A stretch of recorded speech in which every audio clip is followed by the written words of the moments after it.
Fire is Imran Khan হ্যাশট্যাগটি এখন সামাজিক যোগাযোগ মাধ্যম এক্সে গ্লোবাল ট্রেন্ডের শীর্ষে। সাবেক এই পাক প্রধানমন্ত্রী এবং ক্রিকেটারের মৃত্যুর খবরটি কি সত্যি নাকি গুজব এখনও তা স্পষ্ট নয়।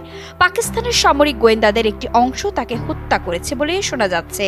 আবার তার দল পিটিআই এর সিনেটর খুররম জিশানের দাবি ইমরান বেঁচে আছেন, তিনি আদিয়ালা কারাগারে বন্দী। পাকিস্তান ত্যাগের জন্য চাপ দিতে তাকে বিচ্ছিন্ন করে রাখা হচ্ছে। দেশটির সরকারও রহস্যজনকভাবে নীরব। সাবেক পাক প্রেসিডেন্ট জুলফিকার আলী ভুট্টোর পরিণতিও কি ইমরান খানের কপালে লিখে দেয়া হচ্ছে?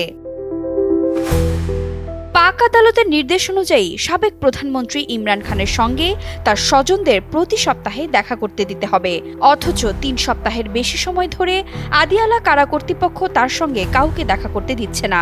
এখন ইমরান খানের ছেলে কাশিম খান বাবার জীবিত থাকার প্রমাণ চান।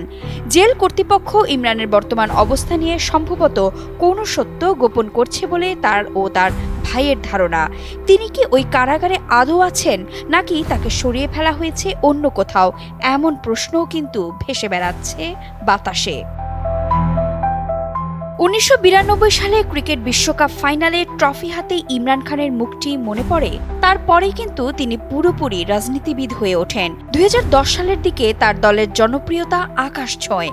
দুর্নীতি দমন, জাতীয় মর্যাদা আর ইসলামী কল্যাণ রাষ্ট্র গড়ার স্বপ্ন দেখিয়ে ২০১৮ সালে রাষ্ট্র ক্ষমতাও পেয়েছিলেন তিনি। এবার তার জীবন শেষ হবে কি রাজনৈতিক নিপীড়নে?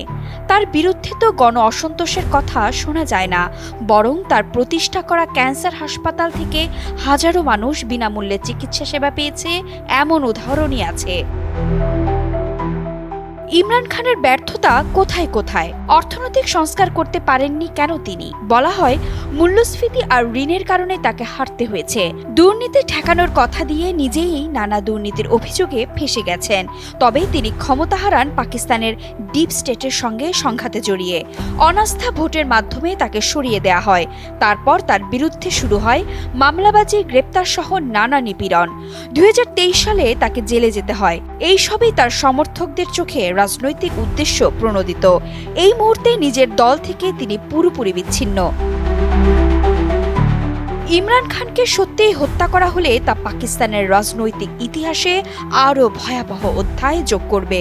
স্রোতের বিরুদ্ধে দাঁড়ালে কি ভয়ঙ্করভাবে ডুবে যেতে হয় তার আরেক উদাহরণ হয়ে যাবেন তিনি। কিন্তু তিনি তো জাতীয় নায়ক, তিনি তো গ্লোবাল আইকন। তার একটি ডাকে লাখো মানুষ তার পেছনে এসে দাঁড়ায়।